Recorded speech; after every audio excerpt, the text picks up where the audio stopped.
Here's your host, Kerry Crowley.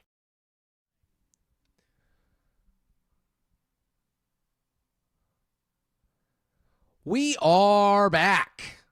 What's going on, folks? Kerry Crowley hanging out with you this evening until 10 o'clock. The Giants win 10-8. They've won 10 of their last 11. They are 2 games over 500, and they win on a day when the New York Mets lose and the San Diego Padres lose. 22 games left to go. Is it too little too late? Or do you believe? 415-808-KNBR is the number. Your thoughts on this win. Matt Chapman's super heroic performance tonight and this wildcard race. If you're ready to dive into that. All on the other side, 415-808-KNBR is the number. You're listening to the Sports Leader.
Giants fans, this is your hub to have your voice heard. Sports Phone KNBR. Streaming live on YouTube at KNBR 1045.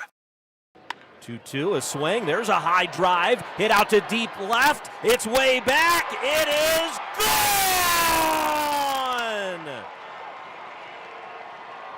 Matt Chapman does it again. His second home run of the night is a 3-run blast here in this top of the 6th inning, and the Giants have opened up a 9-5 lead. We are back here on Sports Phone KNBR. Kerry Crowley rolling with you until about 10 o'clock this evening. 415-808-KNBR is the number. You want to weigh in on this Giants win, 10 victories in their last 11 ball games. Please do be my guest, Matt Chapman. What a day.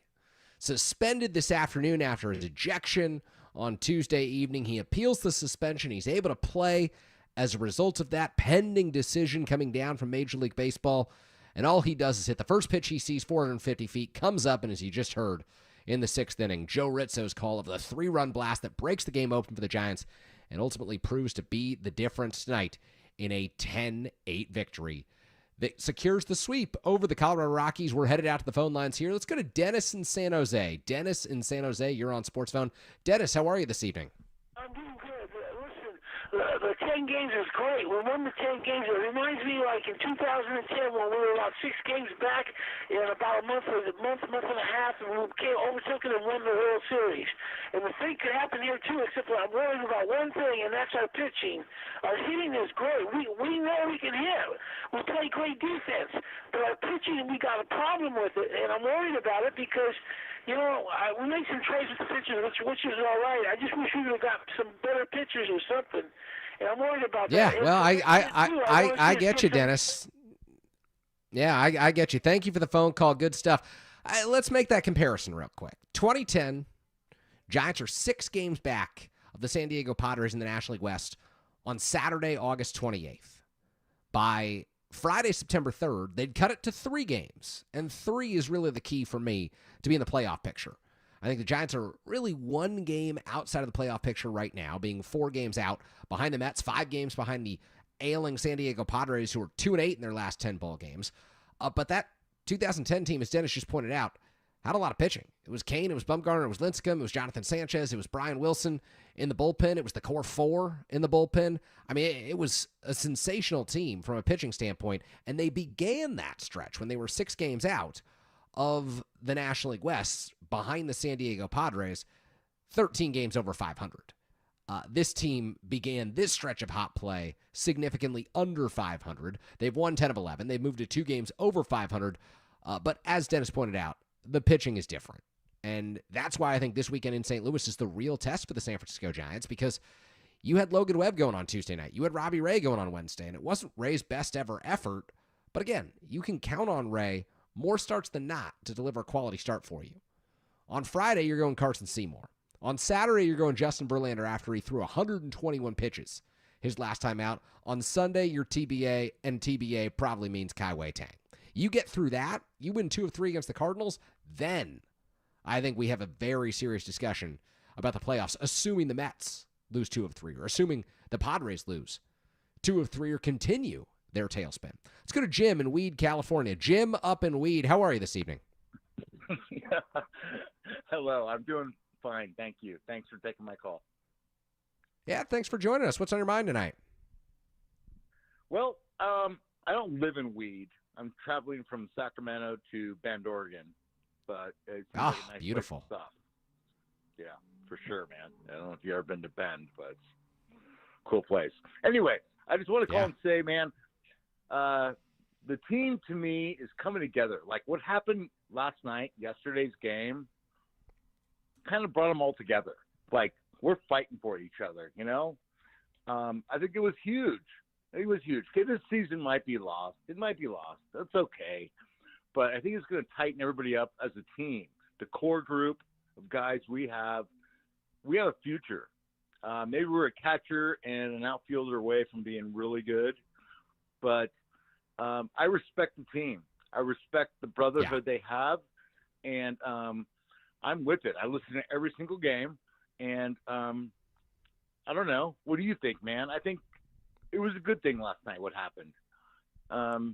They fought for each other, and that's cool, man. That's like, Jim, you bring up a good point, and it's kind of, you bring up some really good points here. One of them is, I think everyone tuned out of a playoff race and, thought, okay, the wild card is long gone, and it may be long gone. Who cares at this point? But for those of you who listen every day, and you're one of them, I tune in every day one way or another, I think that the baseball season, 162-game marathon, is about the stories that emerge over the course of the year. And if you're invested over the long haul, like you are, like so many people out there listening are tonight, you want to see things like this. You want to be rewarded for your investment, the time that you put in. You want to see a return on that. And so when something like last night happens, when Devers gets called out by the opposing pitcher unnecessarily, and Matt Chapman and Willie Adames are right out there, the first two ones to defend him, the first leaders that you think of in that Giants clubhouse, going out and taking care of their own teammate. Devers, the new guy in town who struggled with his acclimation to the San Francisco Giants, been playing a lot better lately. How could that not galvanize him? And how could that not galvanize fans who sit here every single night hoping something interesting, entertaining, compelling could happen and hoping that their team can play better baseball? I'm right there with you, Jim. I think that last night was a good, positive, and important development for the San Francisco Giants. Make themselves like Devers moving across the entire country, finding a new home in San Francisco, figuring out what that means. That's okay. I get it. But okay, you guys are figuring it out. Like, what a cool team we have. These guys have heart, and they care about each other. And it's beautiful to watch for me. It touches me in the heart. It really is like, cool, man. You guys fight for each other. Okay, maybe it's not this year, but it kind of galvanized, like you just said, a spirit of the team. And that's what's really, enthralling. Yeah, very well said. Thank you so much for the call, Jim. I appreciate your thoughts this evening, and I think you speak for a lot of Giants fans. I think a lot of people were very happy to see Matt Chapman and Willie Adames go out there last night and have their teammates back. In a situation like that, that's really all you can ask for. And were they overly aggressive? Maybe. Both ejected in the first inning. That's not ideal, but the Giants found a way out of it. Rafael Devers saw what his teammates did, and he was, fine moving across the diamond. Picked up Chapman's glove and went and played third base. Casey Schmidt, nursing the sore elbow, comes in, plays some second for this ball club, or shortstop for this ball club, and he goes and he hits a home run. And the Giants win last night. And they come back today, and they get the upsetting news that Chapman's been suspended, and he immediately goes to appeal, which means he's eligible to play tonight as MLB waits to make a ruling on that decision. So he'll probably have to miss Friday's game. But he makes the most of tonight. He goes out there tonight and ensures that he doesn't waste a moment. He goes out there and he hits a home run on the first pitch he sees. Hits a 3-run home run later in the game. Hits a double. Everything that he did tonight, he made some tough plays over at third base. Put the Giants in a better position to win. And look, the Rockies are horrible. 39 and 101. It's a team that comes into spring training every year, and their ownership, their general manager, and their manager think they're going to win, and no one else does. I don't even think the players in Colorado think they're going to win. They are an awful franchise that just has unrealistic expectations for what's possible. And yet, they play really hard at Coors Field. And yet, they are still really difficult to beat. I don't care what their record is at Coors Field. That is a tough place for opponents to go in and win because games get crazy in the late innings. Giants saw it tonight in the ninth. They had a 10-5 lead. Hunter Goodman clears the bases, and all of a sudden it's 10-8. JT Brubaker's out of that ball game. Nice Giants debut until the ninth inning for Brubaker. In comes Ryan Walker, and he's one pitch away from that ball game being tied up. He was one pitch away from that game ending, but he was one pitch away from that game being tied up. And Ryan Walker delivers for the San Francisco Giants.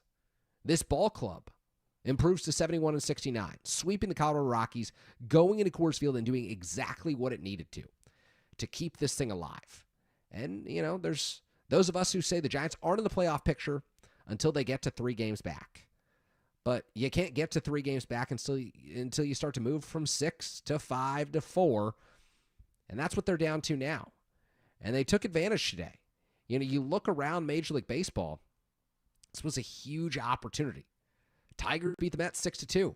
Casey Mize took down Clay Holmes. Holmes 11-7 with a 3.61 ERA. Mets fall to 75-65. So they're still 10 games over 500. But the Giants are 2 over. There's the 4-game difference.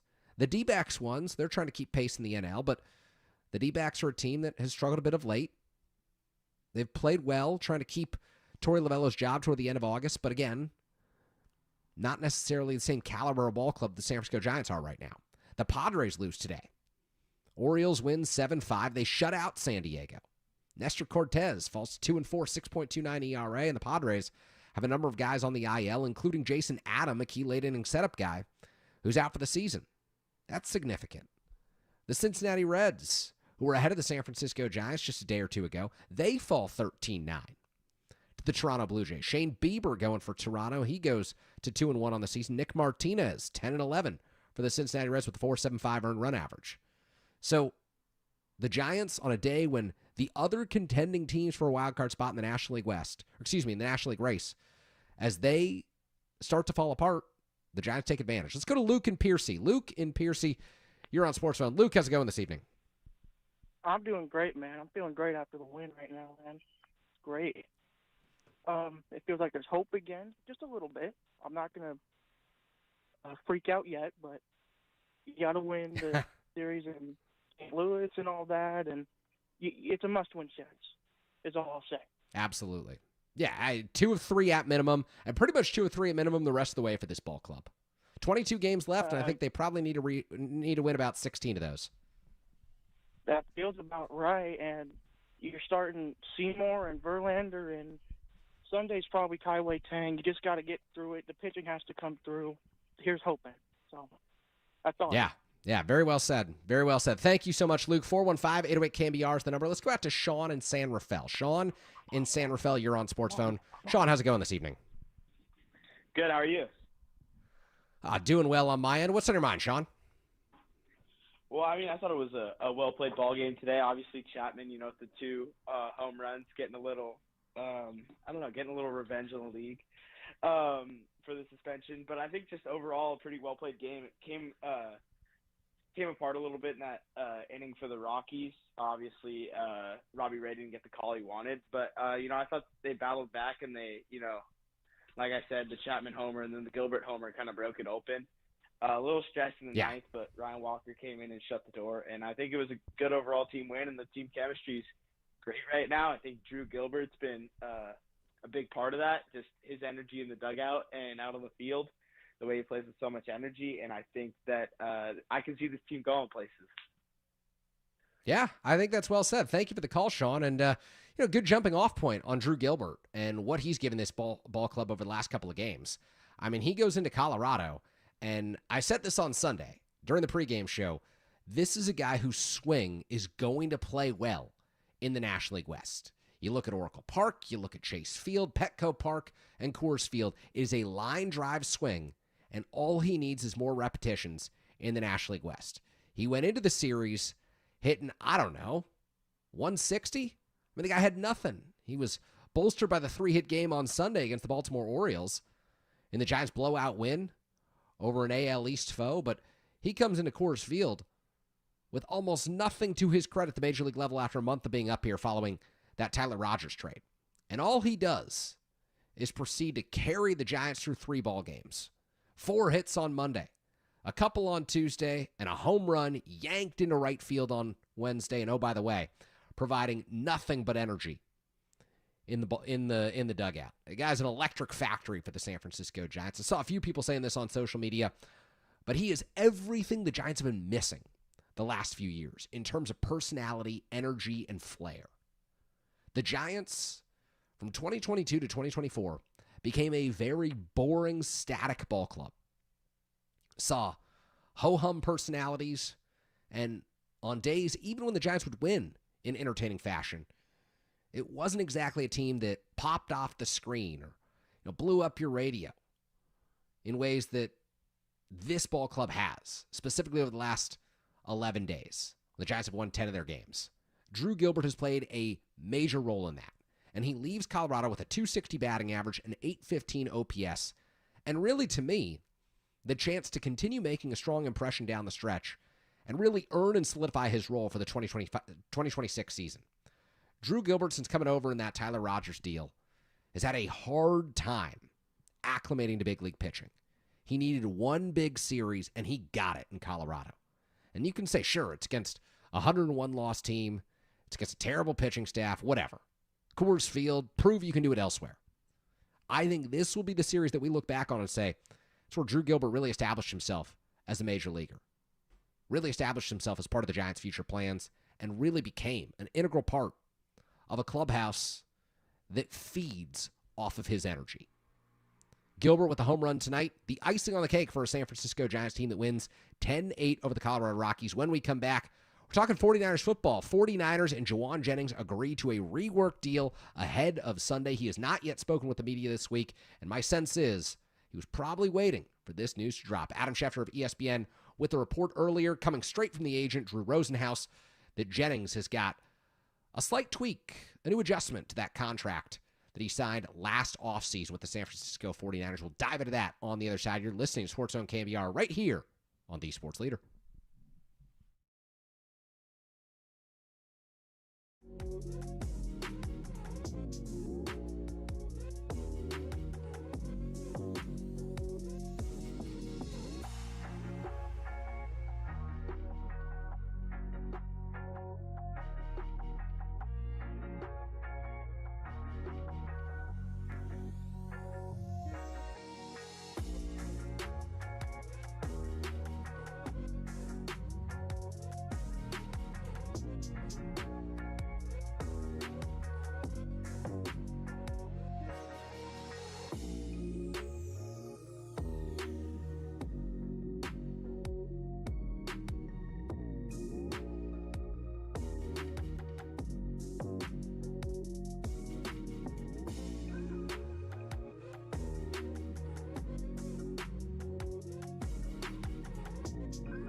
This is where we feed the faithful. Sports Phone, KNBR. Streaming live at twitch.tv/the Sports Leader. We are back here on Sports Phone KNBR. Kerry Crowley rolling with you. Well, until whenever we want to roll with you, Till. We've got free reign of the airwaves this evening. That's kind of how it goes on nights when the San Francisco Giants play. And, of course, we'll continue touching on Matt Chapman, the Giants, and everything that went down in Colorado this evening. But I would be remiss if I did not devote some time on the airwaves tonight to discussing some major 49ers news that came across the wire as the San Francisco Giants were taking on the Colorado Rockies at Coors Field this evening. And that is the news that Adam Schefter of ESPN put out earlier this evening. He notes another pre-Sunday deal. The 49ers and wide receiver Jauan Jennings reached an agreement on a contract that will add $3 million in playing time incentives to the wide receivers deal. That's per his agents Drew and Jason Rosenhaus. Now, instead of earning $7.5 million, Jennings can earn up to $10.5 million. Schefter went on to say that the 49ers ultimately offered Jennings a different deal, one that would have extended Jennings beyond the 2025 season and kept him in the building in Santa Clara beyond this season. But Jennings decides to take this contract and bet on himself entering the 2025 season. The 49ers get their top receiver from a year ago, 77 catches, 975 yards, and 6 touchdowns, back on the field week 1 against the Seattle Seahawks. He had already taken the practice field this week, so we knew that Jennings was coming back.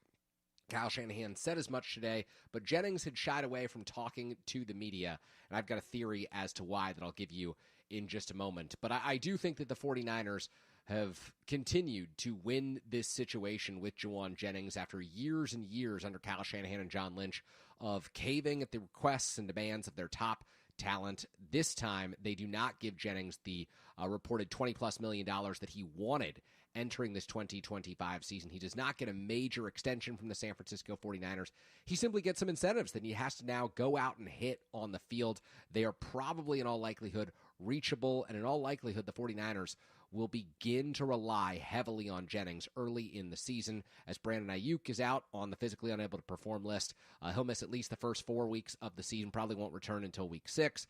And then you've got Demarcus Robinson, the free agent signee, suspended for the first 3 games of the year, stemming from that DUI arrest. So Robinson will not play the first 3 games. He looked good in training camp, but that is the significant news coming across the wire this evening from Adam Schefter. And I do think that, look, this is favorable for the San Francisco 49ers and can be favorable for Jauan Jennings. I think that, the 49ers all along were not going to give in. After all they did this offseason to clear long-term commitments off of their cap, to clear veterans who weren't performing off of their payroll, this was not a team that, after paying Brock Purdy, Fred Warner, and George Kittle big money, that was going to invest in other portions of the roster in any sort of significant ways. This is a team that relies heavily on the draft this year, on young talent restocking the roster.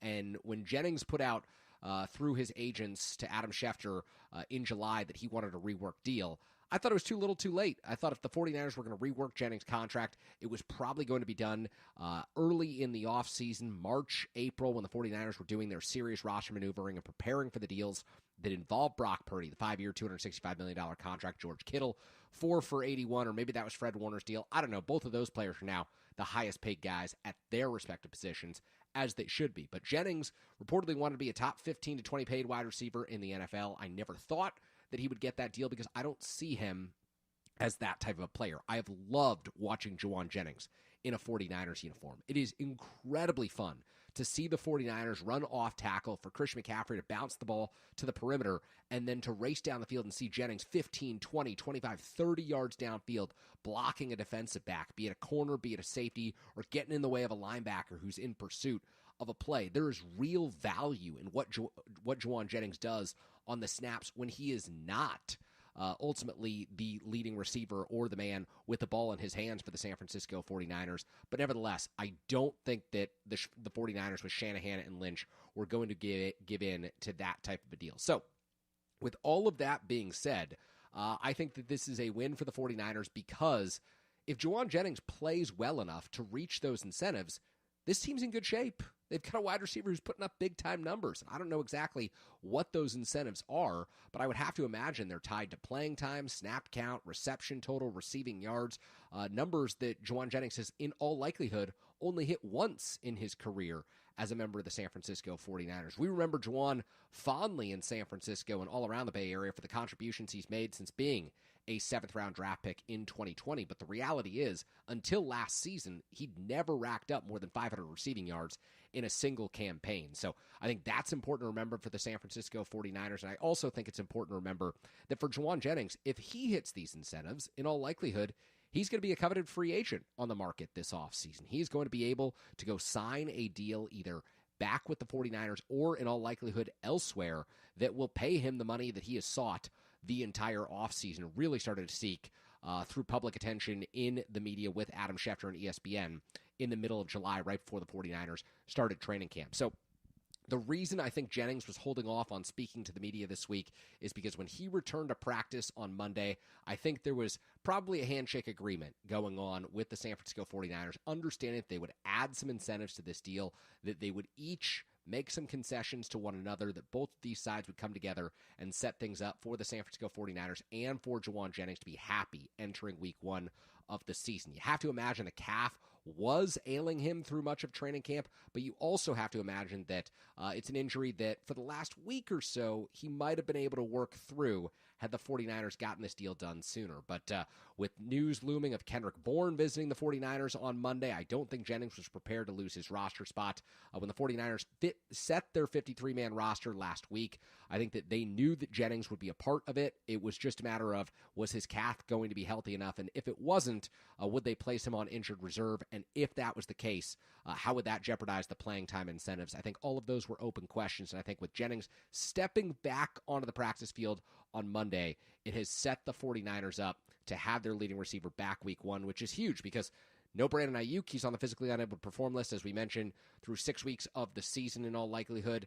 You've got Demarcus Robinson out for the first 3 games of the year, stemming from that DUI arrest. So Robinson, who had a great training camp, will be back on the field for the 49ers. Don't anticipate that Jordan Watkins will be ready to go week one. The rookie out of Ole Miss had a strong training camp before going down. I believe it was either a hamstring or a high ankle. Regardless, it was about a month-long injury that he sustained, and he probably won't be back for the first week or two of the regular season, which means the 49ers must have Jauan Jennings out there with Ricky Pearsall to be at full strength, or to be close to full strength, obviously, with no Ayuk and no Demarcus Robinson. And it also means that this is a team that's going to be relying on receivers toward the bottom of its depth chart, and the 49ers made some extra maneuvers there this afternoon, really before today's practice, signing Marquez Valdez-Scantling from the practice squad to the active roster, releasing Russell Gage from the active roster, and ultimately signing Russell Gage, a vested veteran, right back to the practice squad. And Kyle Shanahan saying before the 49ers took the practice field this afternoon that both Marquez Valdez-Scantling and Russell Gage would likely be active on Sunday, which means that Jordan Watkins will likely be inactive, and Sky Moore, who was acquired from the Kansas City Chiefs for that 6th-round draft pick, or the pick swap, really, a 6th and a 7th-round pick swap between the Chiefs and the 49ers. Sky Moore, in all likelihood, will be receiver number 5 this weekend and returning kicks and punts for the San Francisco 49ers. So with that, it seems as if the 49ers' path to having their 53-man is pretty much set. Now that Gage is back on the practice squad, he could be elevated a total of 3 times, but if there's an injury that the 49ers deal with early in the season, and there always are in the NFL, they can obviously place a player on IR, add Russell Gage in the practice squad to the active roster for the remainder of the season, and he can go make the money that he was set to make before the flip with Marquez Valdez-Scantling, which David Lombardi of the San Francisco Standard, he did a nice job reporting on this earlier today. I want to note that it's possible that Marquez Valdez-Scantling, while on the 49ers practice squad, could have been signed to a different 53-man roster around the NFL. We know from Marquez Valdez-Scantling and his comments that he made after agreeing to the practice squad deal with the 49ers that the Pittsburgh Steelers were interested in signing MVS. The Steelers had released Robert Wood, so the move then logically would be for Aaron Rodgers, who'd played with MVS, to go get him, bring him to the Pittsburgh Steelers, and the 49ers prevented that from happening. There's no pre-existing relationship with Rodgers and Russell Gage, who, of course, feels compelled to work for the 49ers after they helped him get back on his feet following a very serious injury that threatened his career. 49ers kept him on their practice squad last season, got him healthy, and now he's ready to go. He is ready to show what he's learned in this Shanahan offense when he takes the field coming up for the San Francisco 49ers on Sunday against the Seattle Seahawks. So when we come back, I'll have my guest Roger Munter on to join me. We'll be talking San Francisco Giants and really everything that's happened over the last couple of days for this ball club. I am Kerry Crowley. The show is Sports Phone KNBR. We are rolling with you until whenever we want this evening. Producer Jacob Violante will cut me off at some point here on The Sports Leader.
The nighttime is the right time for Sports Phone KNBR. Let's go on the Sports Leader. Streaming live on YouTube at KNBR 1045.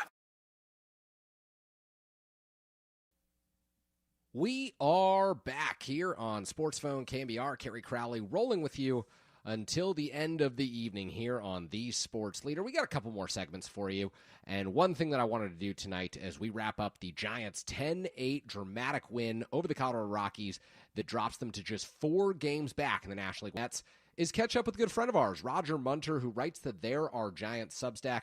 Roger and I spoke yesterday afternoon kind of about the state of the San Francisco Giants, this hot streak, how they turn things around at home, and so much more. But before I introduce Roger here, just worth pointing out one more time, as of course we're coming off the Juwan Jennings segment and the 49ers reworking their deal with the wide receiver to add some playing time incentives, that what Matt Chapman did tonight was fairly remarkable. To receive the 1-game suspension this afternoon from from Major League Baseball, to appeal the 1-game suspension that enabled him to play tonight, to step up and hit the first pitch he saw in the second inning this evening, 450 feet, and then to hit a 3-run home run that broke the game open and ultimately proved to be the difference in tonight's ball game, a 10-8 victory for the San Francisco Giants.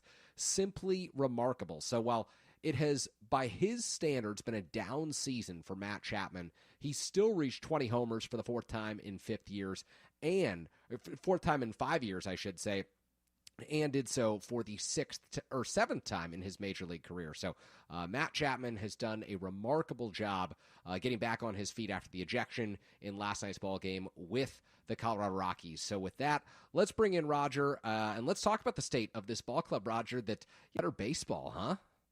Well, the last time we talked, I said I wanted them to play good baseball. I wanted them to have a winning club, and I wanted Devers to look comfortable.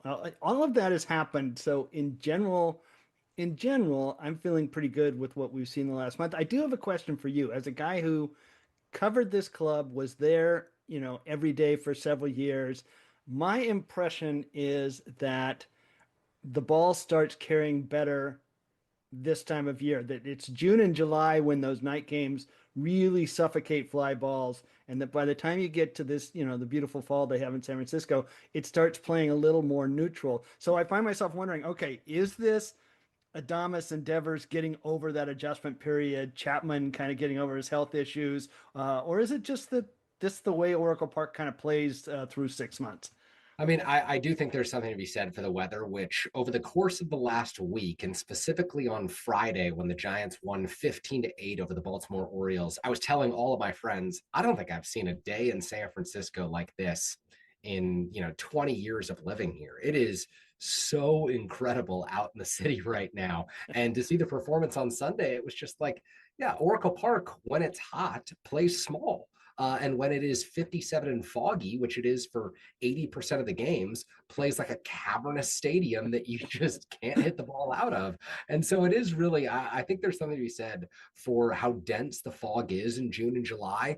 And, you talk about the June swoon, it's really a June gloom in terms of the weather that goes on in San Francisco. And this summer in particular was one of the coldest summers on record in the San Francisco Bay Area. And you look at, the Giants' home losses this summer, and they happen to these terrible teams. I mean, no offense to the Washington Nationals, the Miami Marlins, the Pittsburgh Pirates, but the Giants were just losing games left and right in really games that they should have won. And I do wonder if weather and climate is a bit of a factor. And I also wonder, if you're Buster Posey, how do you think about that fact moving forward and tailoring your roster to patch up some known factors that have existed ever since this ballpark opened in the year 2000.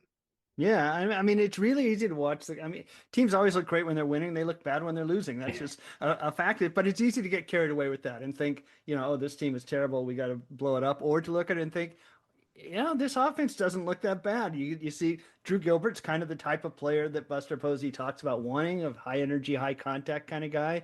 Louis Matos is a high contact guy. If he's turned the corner and is making strides, you can look at this offense and say, okay, it looks better top to bottom. Now maybe we need to go attack the pitching, and then turn around and next June be back in the same place. But I do think just the baseball has been cleaner. I mean, part of what was so frustrating midsummer was they just lost focus too often, and that was frustrating to watch. Yeah, and one of the things that worries me a little bit is if this Giants hot streak continues and if they play better baseball throughout the month of September and win, say, 84 or 85 games as opposed to 78 or 79 games, I worry that they will look at the end of the season as an indication of what you can expect in 2026. Because I think you and I have talked about this at length.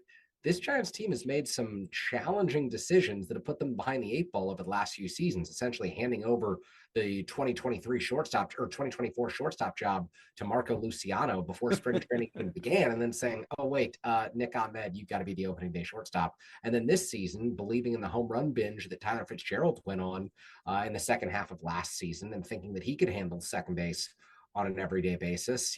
I wonder how much stock they're going to put into the Matos Gilbert performances that you see down the stretch, how much stock they're going to put into some of the young relievers who are getting an opportunity right now, because I think the bullpen's got to be a point where the Giants address that. And I don't think that you can just say, hey, September went okay, we'll be okay next year. Yeah, I mean, the very clearly the bullpen has to rebuild. Obviously, Randy Rodriguez news, which is very sad, but part of modern baseball. Obviously, the Giants have been remarkably lucky at avoiding Tommy John surgeries the past few years. It happens. It happened, to Brian Wilson right at the beginning of his career. But they are going to have to rebuild that bullpen. I'm one of the people rooting for a Tyler Rogers reunion personally. You and me both. They are going to have to think about that. But when it comes to the lineup, I mean, even if, I don't know, Brian Saban used to say every season is its own journey. So they should understand that whatever happens this year, next year, you have to think about the team anew. Matos and Gilbert look like they can be part of that. But when you look at this team, there are only so many places you could potentially upgrade it because there's so much money invested in a lot of the positions. And it's really at second base, it's right field, depending on how you feel about catcher, depending on how you feel about left field. That's it. Those are the possible places where you can make a move if you wanted to. Yeah, absolutely. And I also think, I mean, we discussed a little bit about Justin Verlander coming back to the rotation. I think you've got to fortify with at least another mid to back of the rotation starter, understanding that Landon Roop's coming back and you're going to count on him. But, he still didn't blow past that innings threshold this year because of multiple stints on the injured list. I don't know that you can count on Carson Whisenhunt to make more than about, 6-7 starts next year, unless he learns a third pitch over the course of the offseason. And I also think they've probably got to bring a ton of non-roster invitees into spring training to the point where, when Farhan Zaidi first arrived in San Francisco, they had about 30 pitchers in spring training one year. And I don't know that the Giants need to be that far off this year. I think that you sign 5 or 6 non-roster signees who can compete in the bullpen. You sign 2 or 3 who can compete in the rotation, and you take 2 or 3 of those on your major league roster next year. I think the Giants, because so much money is tied up in this core, need to have real competitions among veteran players looking to rebound in spring training. And as unsexy of a way as that is to build a roster, I do think that they're going to have to show up to Scottsdale and just say, who's got the best stuff? Who is capable of giving us 100 to 120 innings this year, or out of the bullpen 50 to 60 innings that we didn't anticipate, that no team anticipated? Yeah, I mean, because right now, they're 5 games out of a playoff spot. You can make up 5 games in September. I remember '98 when the Mets literally had a 4-game lead with 5 to play, and the Giants went past them and then fell back out again. It was an unbelievable week. I mean, 5 games in a month is not hard, but they've now got this place where they're just making it up as they go along with 2 of the rotation spots. And you can see where that need for arms is always there. You can never have enough pitching. It's going to be an interesting year because it's not a great pitching market on the free agent market this year. I mean, there are guys like Verlander, Merrill Kelly. I don't know what, he's an older pitcher. I don't know what he's going to command. Zach Allen. None of these guys are going to be 9-figure kind of deals. No. But the Verlander thing is interesting to me because both he and Max Scherzer signed very similar deals last offseason. And I know that Verlander's another year older, but would he pitch for under 15 million? Would he pitch for under, say, 12 million? That's kind of the sticking point. Like Alex Cobb got 15 million from the Cleveland Guardians. A team that does not spend the way that the San Francisco Giants spend. Pitchers cost you. And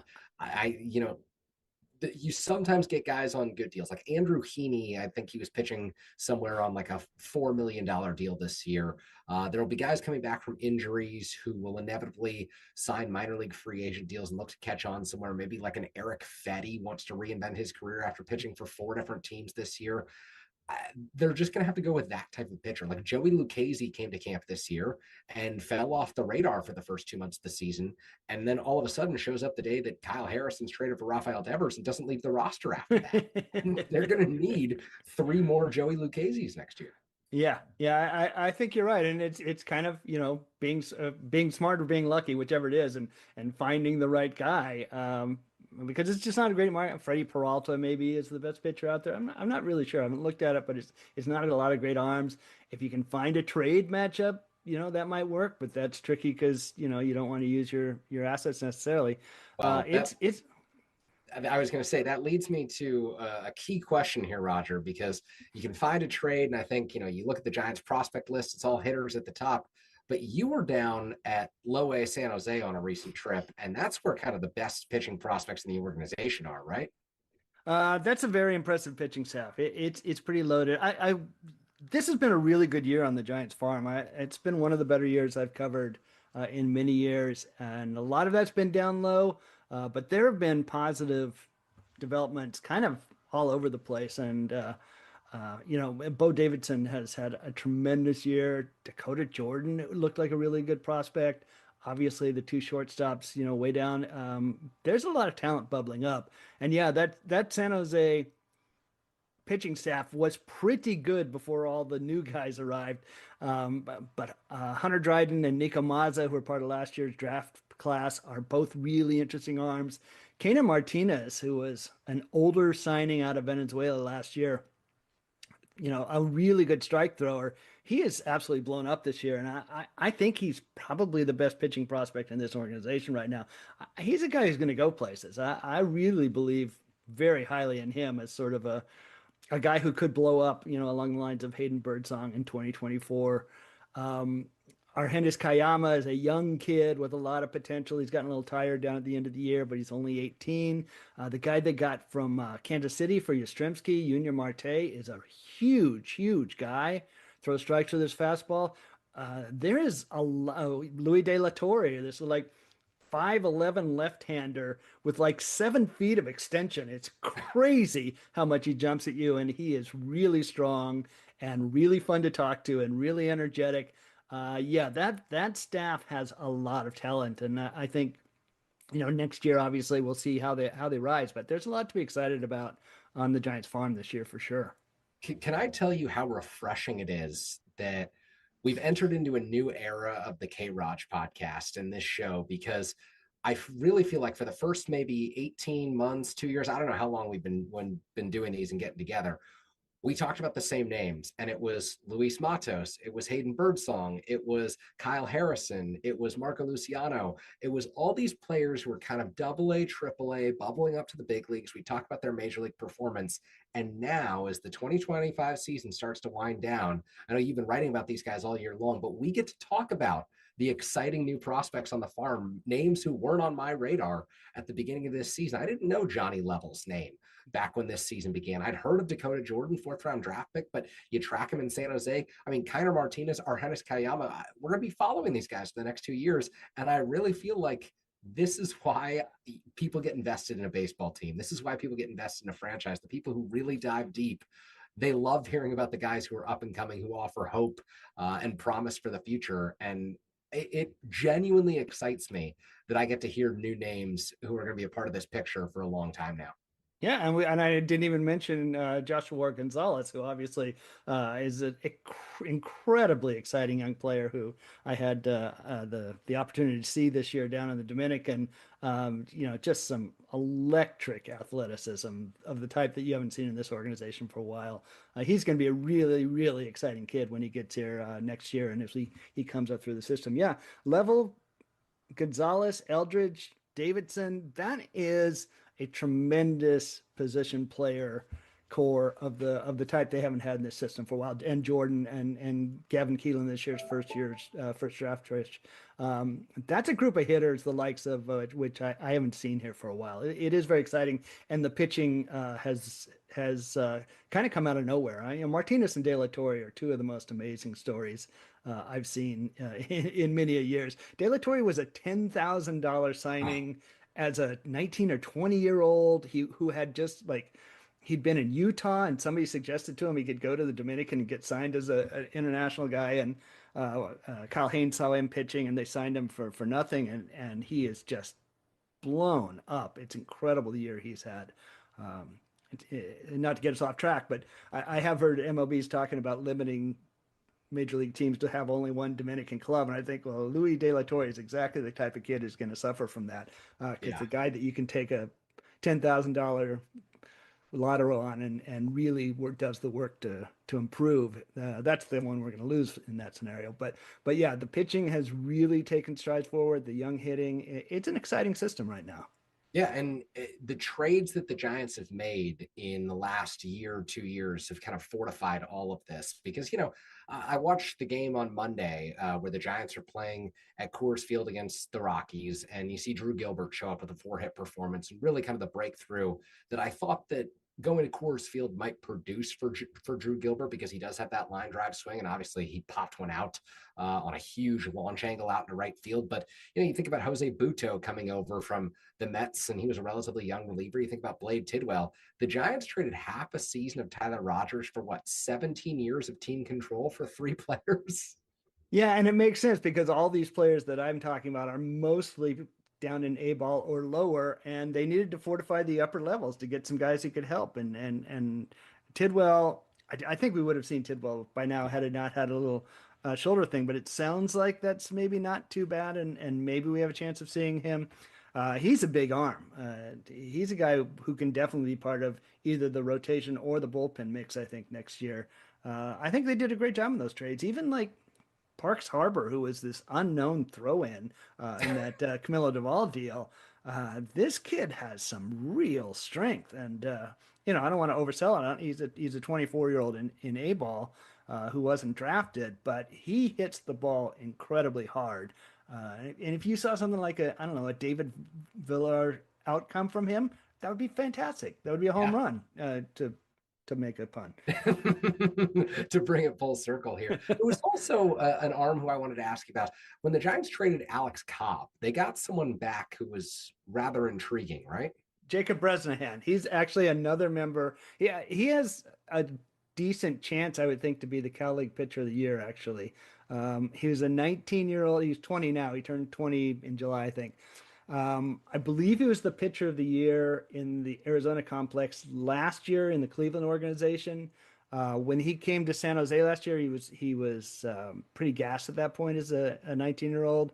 This year he's come back and had a tremendous year and has gotten much, much better as he's gone along. Yeah, I should have mentioned him. He's maybe one of the best left-handers in the system at this point. Probably San Jose's pitcher of the year, maybe the Cal League pitcher of the year. Second in the league, I think, in strikeouts, has a 2.77 ERA, mid-90s fastball that he is good with attacking with. His secondaries have gotten a lot better this year. That deal that they got Bresnahan and the second baseman named Nate Furman was an incredible steal. I mean, Alex Cobb pitched like 2 games last year, and they got 2, interesting talents in that trade. All right, he is Roger Munter, and if you want more where that came from, my favorite prospect expert can be found at therearegiants.com. He writes a tremendous Substack about the state of the San Francisco Giants and more specifically the state of the San Francisco Giants farm system. No one does it better. He was out in San Jose. He's been in the Dominican Republic this season. He makes visits to the AA Richmond affiliate whenever they're home. Roger is as good as they get when it comes to covering San Francisco Giants prospects. When we come back, we'll talk more about the Big League Club and the finale at Coors Field from earlier this evening. You're listening to KNBR 104.5 680, the sports leader.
Sports Phone KNBR keeps rolling live from the KNBR Casino Matrix Progressive Jackpot Studios. Casino Matrix Progressive Jackpots are here. Where are you? Just drop in. Please play responsibly. 1-800-GAMBLER. We are back here on Sports Phone KNBR. Kerry Crowley wrapping things up this evening after the Giants' 10-8 win over the Colorado Rockies. This team moves to 71-69 on the year, 2 games over 500, and most importantly, 4 games back of the New York Mets in the wild card race, 5 games back of the San Diego Padres for the second wild card spot, a Padres team that appears to be in free fall right now after being swept by the Baltimore Orioles and the Giants playing their best baseball of the season. 22 games to go. It is a massive, massive amount to make up over that span, in part because it really isn't just 4 games against the Mets and 5 games against the Padres. The Giants lost season series against both of those teams by virtue of struggling against each of those squads at Oracle Park, which means that they would have to finish 1 game in front of each of them to actually claim a wild card spot. So it really is a daunting, daunting uphill road. And I've said, look, don't get me awoken until the Giants are 3 games back in the wild card race. I'm not ready to talk playoff picture. I'm not ready to talk playoff implications until they can cut this thing to 3 games. So they could very well go into St. Louis this weekend where they're set to start Carson Seymour, Justin Verlander, and then potentially Kai-Wei Tang and fall right back out of a race that they really haven't been in for the better part of a month and a half. But I do think it's worth acknowledging what this team has achieved over its last 12 ball games. 11 wins, getting back above 500, and really playing the type of consistent baseball, the type of entertaining baseball and exciting baseball that we really haven't seen since the month of April for this ball club. And it is far and away, in my opinion, the most entertaining version of the San Francisco Giants that we've gotten thus far because the offense has broken out. This is a Giants team that's now homered in 16 consecutive ball games, that had 4 home runs tonight, including Matt Chapman launching a 450-foot blast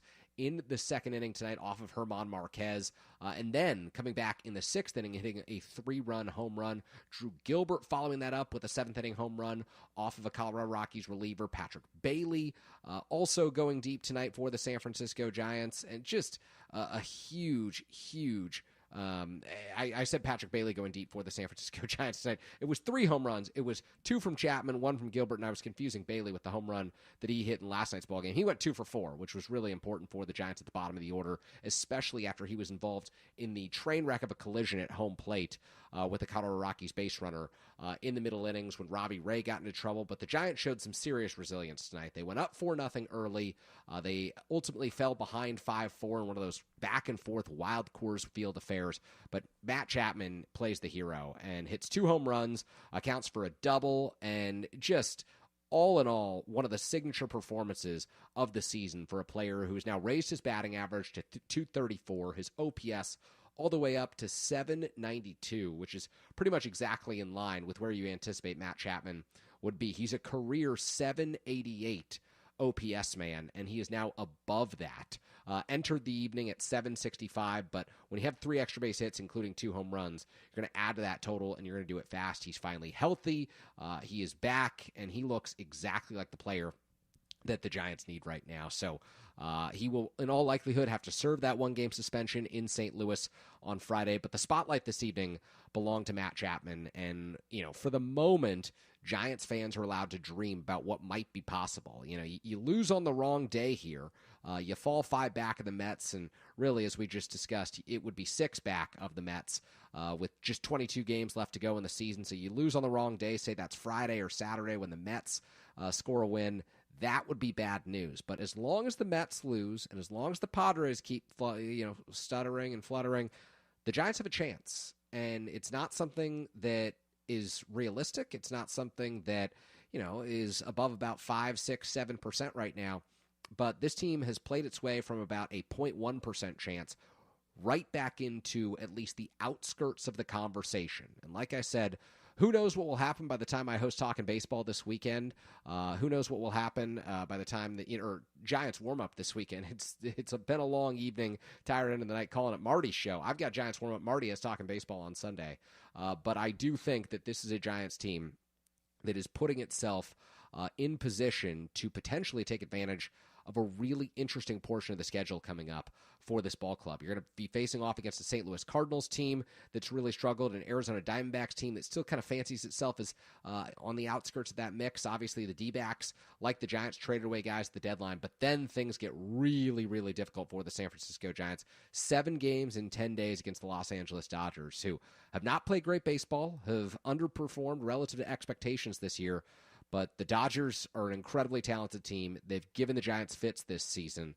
In 7 games in 10 days against that ball club, we will learn a lot about the San Francisco Giants and whether or not they can sustain the hot streak that they've been on really through the second half of the month of August and now the beginning of September here as the Giants go into Coors Field and they sweep the Rockies. They win Monday afternoon. Kai Tang goes 5+ innings, giving up just 2 earned runs and an 8-2 victory over the Rockies. Tuesday night, the melee in the first inning with Rafael Devers launching a home run off of Kyle Freeland. Freeland ultimately getting ejected. Matt Chapman, Willie Adames getting ejected for their roles in the altercation that took place on the field on Tuesday evening. The Giants ultimately pull out a 7-4 win. Casey Schmidt coming off the bench when he was dealing with the elbow soreness from the hit by pitch stemming from Monday's game. And then Wednesday night, a wild back and forth affair that really came down to the final out as Ryan Walker stranded the tying run at the plate and a run that would have pulled the Rockies within a run at second base after Hunter Goodman had cleared the bases with that big double for the Colorado Rockies. So impressive work from the Giants bullpen behind Robbie Ray, who appears to be running a little bit on fumes toward the end of the season. That's to be expected, and so you figure the Giants have got to be careful. But at the same time, as long as this team continues to win a little bit, you have to continue to send Ray, to send Webb, to send Justin Verlander back out there. So Friday in St. Louis, the Giants will be back at it.